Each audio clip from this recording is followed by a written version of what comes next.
Cadence of Conflict, Asia, August 6, 2018.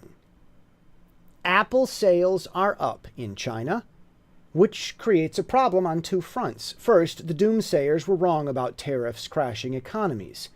If the tariffs aren't making a difference, according to the globalist economists, then why did they object? They're the experts, after all. Shouldn't they have foreseen that tariffs wouldn't matter? The second problematic front is that an American company's success seems to be a problem for the Chinese. Apple doesn't filter and censor content from personal users, but Chinese state media outlets seem to think it should. Even though Apple proved that China is good for business, someone had to find fault. Good news just won't do these days.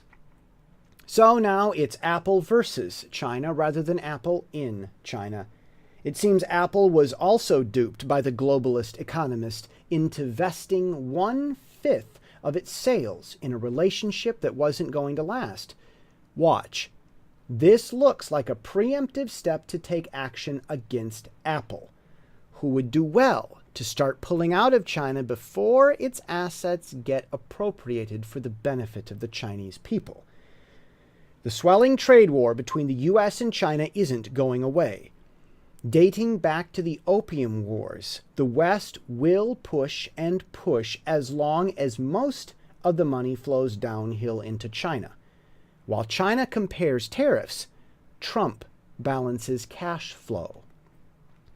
More importantly, China could be entering another danger zone of its own. Painting Trump as an enemy in China's own newspapers could inspire dissidents within China that they have support from the US.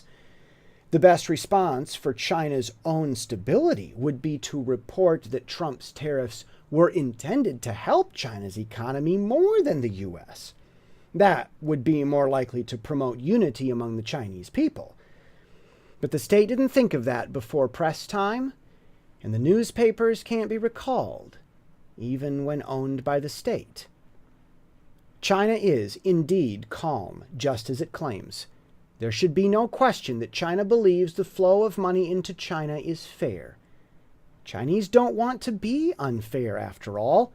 China should only have favorable trade because China deserves it.